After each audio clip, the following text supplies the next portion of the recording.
दोस्तों, आपने लोगों को यह भी कहते हुए अक्सर सुना होगा, मैं पहले भी इस शहर में आ चुका हूँ, लेकिन उस वक्त इतनी गर्मी नहीं थी। इस साल काफ़ी ज़्यादा गर्मी है। आखिर ऐसा क्यों हो रहा है और इसके पीछे की वजह क्या है, इस पर सोचने की ज़रूरत है। पिछले हफ्ते भारत के कई शहरों जैसे विदर्भ और तेलंगाना का अधिकतम तापमान 42 डिग्री सेल्सियस दर्ज किया गया। भारतीय मौसम विभाग का कहना है कि 1901 के बाद साल 2018 में सबसे ज़्यादा गर्मी पड़ी थी। यह अनुमान लगाया जा रहा है कि इस साल औसतन तापमान में 0.5 डिग्री सेल्सियस की वृद्धि होगी।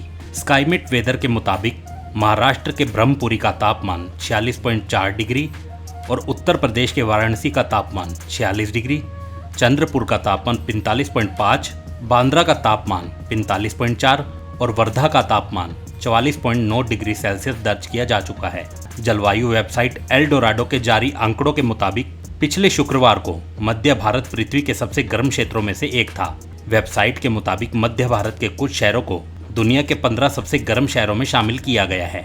कुछ लोगों का कहना है कि इस बार की गर्मी ग्लोबल वार्मिंग की वजह से अधिक भीषण होगी। चलिए जानते हैं, क्या सिर्फ ग्लोबल वार्मिंग है वजह? भारतीय शहरों का स्वरूप पिछले कुछ दशकों में काफी बदला है। यहाँ की हरियाली में दिनों दिन कमी आ रही है। धड़ल्ले से पेड़ काटे जा रहे हैं, इमारतों की संख्या बढ़ रही है, घरों में एसी का इस्तेमाल भी बढ़ रहा है, पक्की सड़कों का विस्तार तेजी से हो रहा है और यही वजह है कि तापमान भी उसी रफ्तार से बढ़ रहा है। ऐसे में शहर को अब अर्बन हीट आइलैंड या फिर हीट आइलैंड कहा जाने लगा है।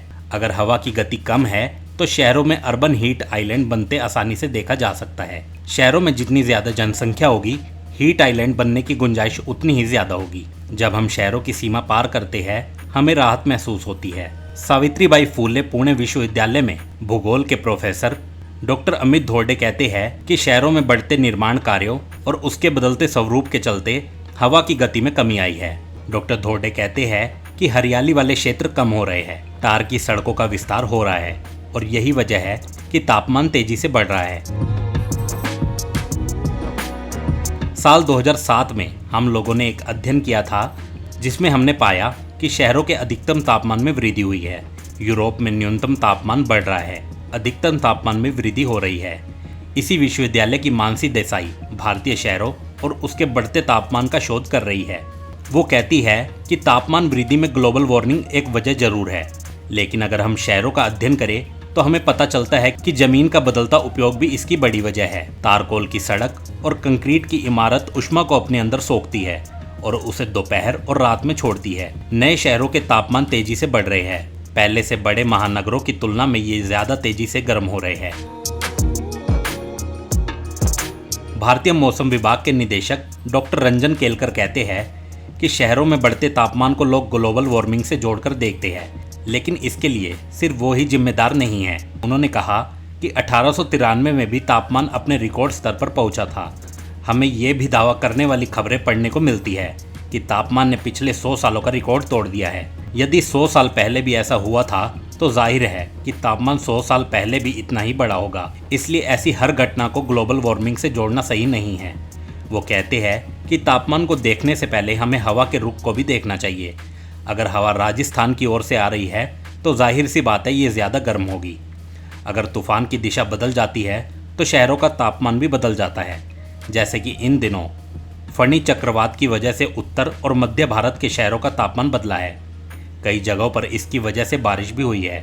डॉक्टर केलकर एक उदाहरण से समझाते हैं कि मुंबई और पुणे के बीच कई शहर बस गए हैं जहां लंबी लंबी इमारतें खड़ी कर दी गई है। पहले समुद्री हवाएं बिना रोक टोक के मुंबई से पुणे पहुंच जाती थी, लेकिन अब उनकी दिशा बदल गई है। वो कहते हैं कि 50 साल पहले पुणे में हम लोगों को पंखे की ज़रूरत नहीं होती थी, लेकिन अब हवाओं का रुख बदला है, जिसकी वजह से शहर दिनों दिन गर्म होता जा रहा है। मौसम विभाग में पश्चिमी सर्कल के प्रमुख कृष्णानंद का कहना है कि गर्मी के मौसम में मध्य भारत में बसे शहरों का तापमान बढ़ना आम है। कृष्णानंद कहते हैं, विदर्भ, मराठावाड़ और रायपुर में पिछले हफ्ते जिस तरह तापमान बढ़ा उसे कोर हीट जोन कहते हैं। हमने पहले ही अनुमान लगाया था कि इन इलाकों में तापमान औसत से ज़्यादा रहेगा।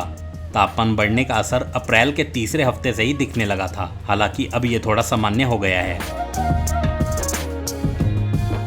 दोस्तों, चलिए जानते हैं कि हम सब गर्मी को कम करने के लिए क्या कर सकते हैं। हमने गर्मियों में मौसम बदलने की वजह से हादसों और लोगों की मौत के बारे में भी चर्चा की। गर्मी आते ही लू लगने से मौत की खबरें भी आना शुरू हो जाती है। डॉक्टर केलकर का मानना है कि इसके दोषी हम सब हैं।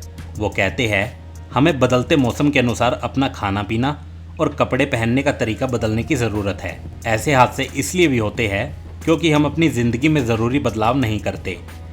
राजस्थान में अमूमन तापमान 45 डिग्री सेल्सियस होता है, लेकिन वहाँ लोग सिर ढके बिना बाहर नहीं निकलते।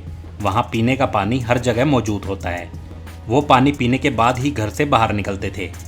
वो लोगों को जबरन पानी पिलाते हैं। उन्होंने गर्मियों के मुताबिक अपनी जीवन शैली में ज़रूरी बदलाव भी किए हैं।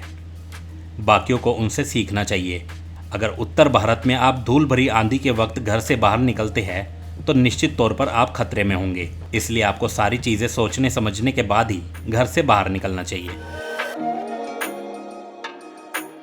दोस्तों, आपको ये जानकारी कैसी लगी हमें कमेंट बॉक्स में ज़रूर बताएं। और अगर आपको ये वीडियो अच्छी लगी हो तो इस वीडियो को लाइक और शेयर करें और हमारे इस चैनल को सब्सक्राइब करें।